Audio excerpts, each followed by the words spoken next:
everyone. I am Councilor Cel Sabino C. from the Sangguniang Panlungsod ng Valenzuela. And on behalf of Honorable Mayor Wesley T. Gatchalian, I have been asked to present to you what makes Valenzuela City a smart city, its transformation and technology as a driver of livelihood learning. For the past 400 years, Valenzuela City has evolved from a quiet provincial agricultural town to one of the country's most award-winning local government units and industrial cities, home to more than 20,000 factories, warehouse, commercial establishment, and businesses, and more than 800 constituents here in Valenzuela. Ang layunin po ng aming mayor ay gawing isang lungsod ang Valenzuela na hindi lamang po kilala bilang industrial city, kundi bilang isang maayos na tirahan na inuuna ang kalidad ng buhay ng bawat mamamayan. One that we call Valenzuela Life. His administration is determined to turn this dream into reality by building and improving our healthcare infrastructure, open spaces, facilities for recreation activities, as well as strengthening our digitalization, education, job generation, transportation, and peace and order. Number one, project of city is the e-vehicles or electric vehicles. Ang kapayapaan at kaayusan ay haligi ng isang umuunlad na lokal na ekonomiya. Para tunay na umunlad at makaramdam ng seguridad ang isang komunidad, mahalaga po ang mga ito. Sa Valenzuela, mahalaga na ang ating kapulisan ay may sapat na kagamitan na nagbibigay sa kanila ng kakayahan na maglingkod ng mahusay. Ang pagbibigay ng mga asahang gamit tulad ng matitibay na patrol vehicles na hindi luho, kundi isang pangangailangan. Kaya naman po, previously, our 539 dedicated police officer share 40 motorcycles and 88 internal combustion engine or ICE vehicles to patrol our city and work tirelessly to safeguard the well-being of the Venezuelans. Kahit na iginagalang natin ang kanilang serbisyo, kailangan din natin harapin ang katotohanan na mas marami pang dapat gawin. That is why last April 25, the city government turned over 35 electric vehicles to the Valenzuela City Police Station as we aim to be the first LGU in the Philippines with the largest fleet of EV police cars. Mayroon po kaming 22 charging stations located at Alert Center and Finance Building. Mayroon din po tayong 11 charging stations sa mga 3S centers.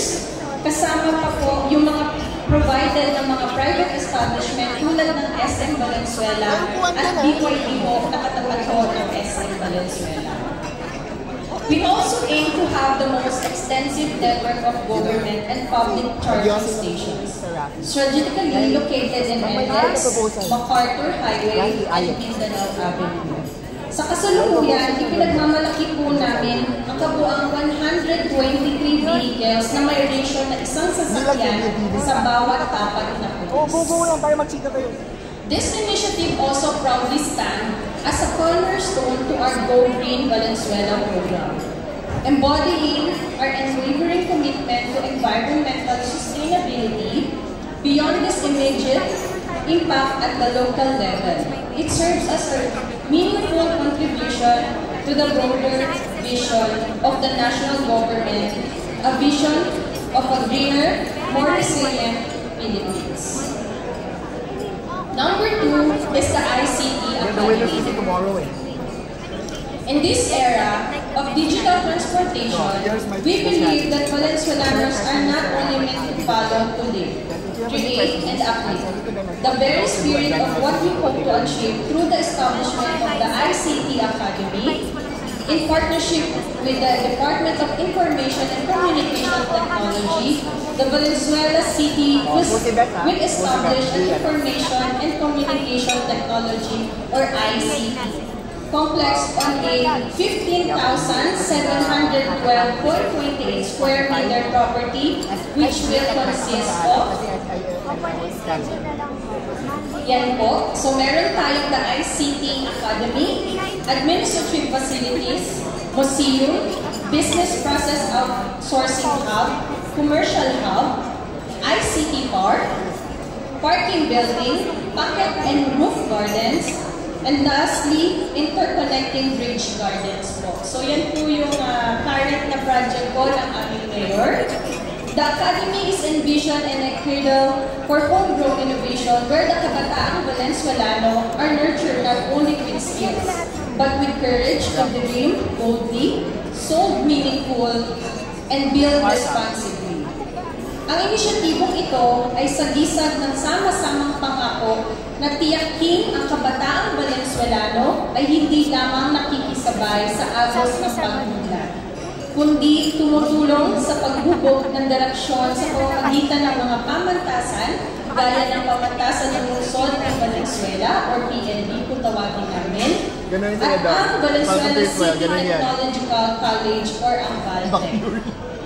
Ang PNB po ay unang nag-offer ng kursong Bachelor of Science in Information Technology taong 2010 na mayroon lamang 93 students. Mula noon, umabot na po nasa 807 ang bilang ng mga nagtapos ng DSIT sa PNB para sa academic year ng 2025 to 2026. Mayroon na tayong 1,677 na papasok na IT students.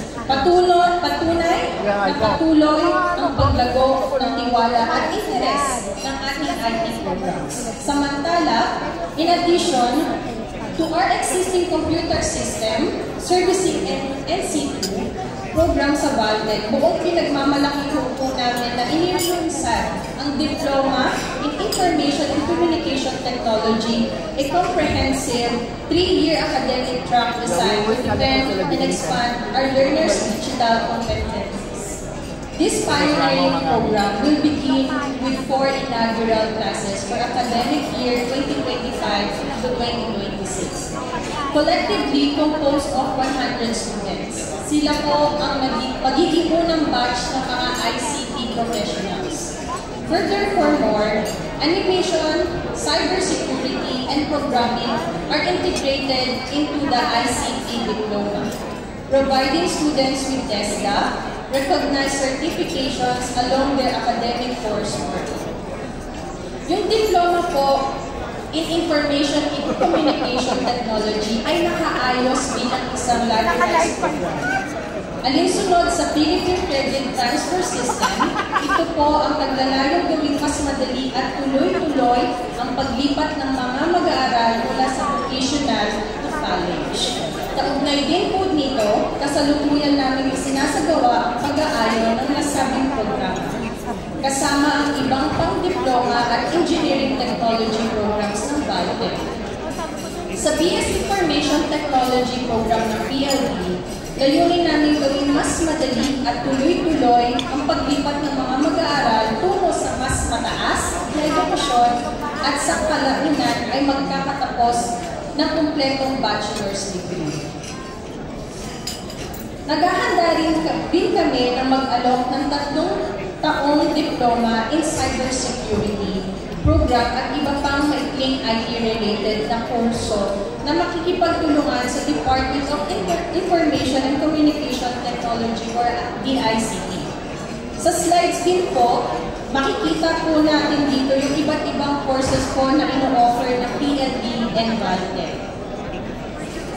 All of these initiatives are aligned with the vision of the ICT Academy to become a leading hub of innovation and digital excellence, empowering a new generation of future-ready professionals through world-class training and a strong focus on global employability.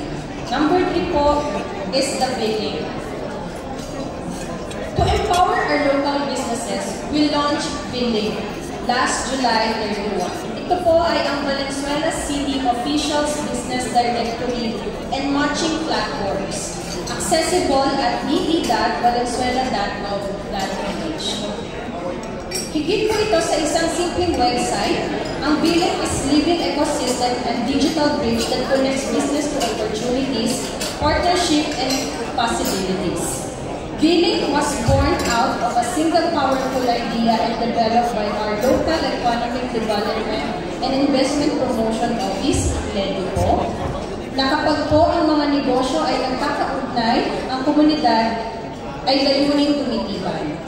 Sa pinakaubod nito, ang Billing ay isang centralized website platform na napilikha para sa lahat ng rehistradong negosyo sa lungsod ng Valenzuela. Whether startup po or yung mga nagsisimula pa lang, isang lumalaking MSME or kahit po malalaki at kilalang industriya, ang Billing ang inyong entablado in marketplace. Through comprehensive business profiles, a smart search and filtering system, and business matching feature, ipapakita po ang mga produkto at serbisyo ng malinaw, mapapadali rin po ang paghahanap ng suppliers, partners and service providers, and all of these are accessible anytime, anywhere through a mobile, optimized interface design for real-time responsiveness. Ang Billing ay hindi lamang isang directory. Ito ay isang deklarasyon na pagpapakita na ang ating pamahalaan ay hindi lamang tagapagtupad ng batas, kundi katuwang sa pag-unlad. And most of all, it declares that the future of commerce is digital and Valenzuela is ready. 4 is Val ID. Ito po yung panghuli naming programa na i-share po sa inyo. But definitely, not the least ay ang Val ID. Bilang patunay sa walang sawang pagtutok sa makatao, makabago at tapat na pamahala, buong pagmamalaki po na inulunsad ng pamahalaang lungsod ng Valenzuela noong May 21, ang pinahusay na senior citizen at PWD identification cards. These cards are not only symbols of rightful entitlement, they are a reflection of our collective commitment to dignity, equity, and technological advancement. Ang bawat ID ay mayroon na ngayong holographic seal, isang tamper-resistant na feature that serves both as a deterrent to fraud and a guarantor of authenticity. More than just a visual enhancement, this innovation is anchored in centralized, secure, and accessible system. The VAL ID or Valenzuela ID Validation Portal available at valid.valenzuela.gov.ph. Sa pamamagitan ng portal na ito, ang mga establishmento ay maaaring agad na ma-validate ang pagiging legitimo ng ID na kanilang tinatanggap gamit po ang desktop or mobile devices na naayon po sa data privacy. We would like to emphasize that this is not simply about enforcement, it is about protection. Protection po para sa ating mga senior citizen at persons with disability. At the same time, protection din po para sa ating mga business community. Laban sa mga nagnanais ng mga abuso. Ang inisyatibo po ito ay isinalubong ng pasasalamat at suporta mula sa mga organisasyon ng senior citizen at mga PWD advocacy groups. Dahil po dito, mas kaunti ang abala, mas kaunting tanong at mas mabilis na pag-access sa mga benepisyong karapat-dapat ilang matanggap. At ikinakagalang po rin ipaalam na ito rin ay ambag natin sa mga negosyo sa labas ng lungsod ng Valenzuela dahil maaari rin po silang gumamit ng validation portal upang tiyakin ang pagiging legitimo ng mga senior citizen at PWD ID. Sa ganitong paraan, tanging ang mga karapat-dapat na cardholders lamang ang makakatanggap ng benepisyo. From our humble beginnings as an agricultural town to our remarkable transformation into a thriving industrial city, Valenzuela has always been a community shaped by resilience and vision. Anchored on the enduring pillars of peace and orders, quality education, and a vibrant business environment, Valenzuela City will continue to embrace innovation, not for convenience alone, but in unwavering search for its vision to become a truly livable and smart city for all. Maraming salamat po. But before that po, gusto ko pong i-share what is Valenzuela Life is. So, panoorin po.